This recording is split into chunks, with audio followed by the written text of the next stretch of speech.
Halo Sobat Modmol dimanapun kalian berada.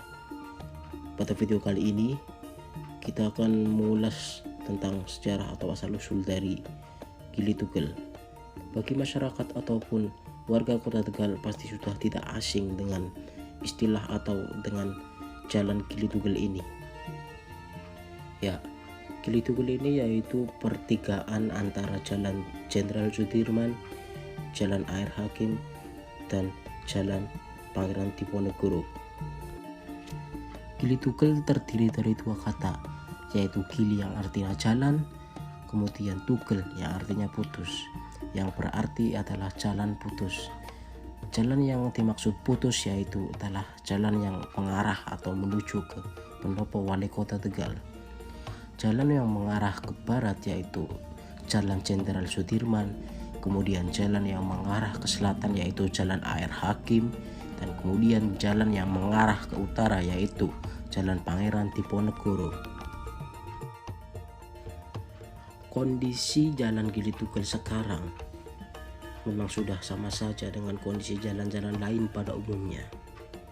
Namun jika kita telisik, Gili Tugel ini merupakan sebuah saksi sejarah zaman penjajahan Belanda.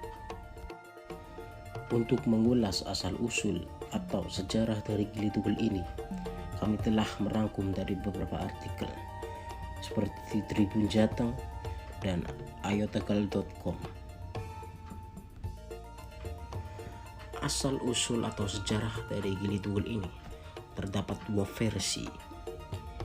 Versi yang pertama yaitu berdasarkan catatan dari Sistiono Ahmad dalam buku Tegal Bercerita yang disusun tim folklore Tegal, menceritakan kisah terjadinya Gili Tugel ini. Di dalam bukunya diceritakan kisah Bupati Tegal, Raden Panji Cokronegoro, yang menentang kebijakan kerja paksa, yaitu pembuatan jalan oleh Gubernur Daendels. William Daendels merupakan gubernur Belanda yang memerintah di Indonesia pada tahun 1808 sampai 1911. Namun, di balik kekejamannya, dia mewariskan sebuah peninggalan yang sampai kini kita rasakan manfaatnya, yaitu Jalan Pantura Jawa. Dari awal sebenarnya Raden Mas Panji Cokronegoro ini sudah tidak senang dengan peraturan kerja paksa yang dibuat oleh pemerintah Belanda. Pada saat itu, Daendels memerintahkan kepada Bupati Tegal yaitu Raden Mas Panji Cokronegoro agar menyiapkan tenaga tambahan untuk membangun jalan yang melewati wilayah Kadipaten Tegal ini. Namun, Raden Mas Panji Cokronegoro ini tidak menghiraukan surat yang diberikan oleh Daendels, sehingga hal tersebut membuat Daendels marah dan menyuruh pasukannya menghadang dan memaksa Bupati Tegal untuk segera melaksanakan perintah. Dalam pertemuan bersama Bupati Tegal, pasukan Belanda yang dipimpin oleh Van Houten menjelaskan bahwa gubernurnya ingin membangun jalan di Tegal, sehingga Bupati Tegal diminta untuk menyiapkan tenaga. Hal itu sesuai dengan kesepakatan rapat di Semarang bahwa setiap bupati di wilayah pesisir untuk menyiapkan tenaga untuk membangun jalan. Raden Mas Panji Cokronegoro akhirnya menyetujui, tetapi ia memberikan syarat, yaitu para pegawainya nantinya harus diberikan upah. Namun syarat itu tetap ditolak oleh Daendels. Sementara pembangunan jalan sudah sampai dengan Pejagan Wetan, pasukan Belanda kembali ke Pringgitan. Dalam pertemuan tersebut, pasukan Belanda membawa gambar rencana pembangunan jalan Daendels di wilayah Kadipaten Tegal.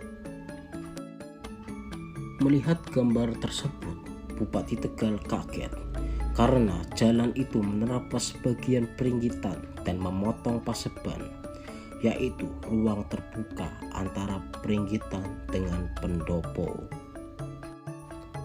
Sontak Hal ini membuat Raden Mas Panji Cokronegoro ini marah dan ia menegaskan bahwa ia akan mempertahankan tempat ini sampai mati.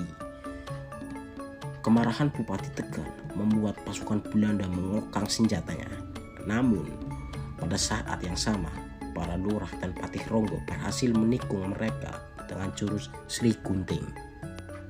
Belanda pun tidak berkutik. Akhirnya, perundingan tersebut disepakati bahwa Jalan Tendles tidak jadi menembus Pringgitan dan Paseban, tetapi dibelokkan ke arah utara. Seperti yang kita tahu bahwa ke arah utara sekarang yaitu yang menuju Jalan Pangeran Diponegoro, yang nantinya juga akan menembus ke Jalan Ahmad Yani. Berkat perjuangan dari Raden Mas Panji Cokronegoro atau Bupati Tegal ini, akhirnya Jalan Tendles di wilayah Tegal yang gambar rencananya lurus dari barat ke timur dipotong atau ditugel dan dibelokkan menyiku ke arah utara. Akhirnya Patih Ronggo Tegal kemudian memberi jalan tersebut dengan nama Gili Tugel atau jalan yang terputus. Sejak dulu hingga sekarang masyarakat menyebutnya dengan Gili Tugel. Selanjutnya adalah asal-usul atau sejarah dari Gili Tugel versi kedua. Sejarawan Pantura bernama Wijanarto mengatakan bahwa daerah tersebut bernama Pertigaan Gulu Tugel. Kata Gulu Tugel masih merupakan bahasa Tegal. Secara harfiah, gulu artinya leher dan tugel artinya terputus atau terpotong.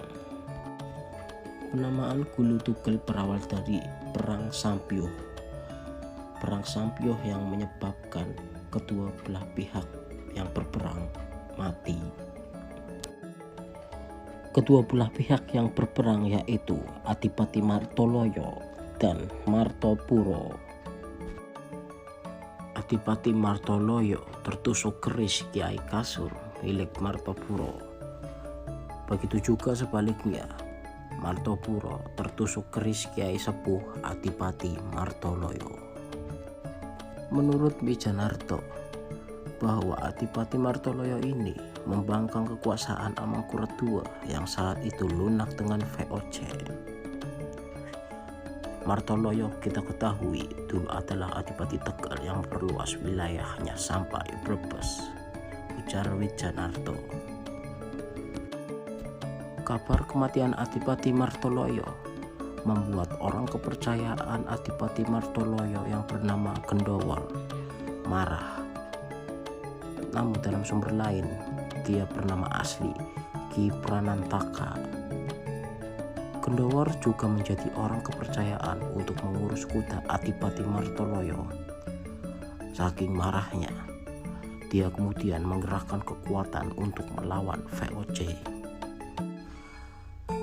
Setiap ada orang VOC, dia tebas. Nah, tempat penebasan itulah yang kita kenal sekarang menjadi wilayah Pertigaan Gili Tugel. Atau pesan moral yang ditambahkan oleh Wijanarto. Wijanarto mengatakan, kedua versi yang menjelaskan asal-usul Pertigaan Gili Tugel itu memiliki pesan moral yang sama, bahwa keduanya adalah simbol perlawanan masyarakat Tegal. Menurut Wijanarto, sifat dan karakter perlawanan itu menjadi ciri khas masyarakat Tegal. Nah, itulah asal-usul dari jalan atau Pertigaan Gili Tugel ini, gengs. Terima kasih buat kalian yang udah menyimak asal-usul cerita Gili Tugel ini dari awal sampai akhir. Buat kalian yang pengen request tempat mana nih yang akan kita bahas di video selanjutnya, bisa kalian komen di kolom komentar ya guys. Terima kasih.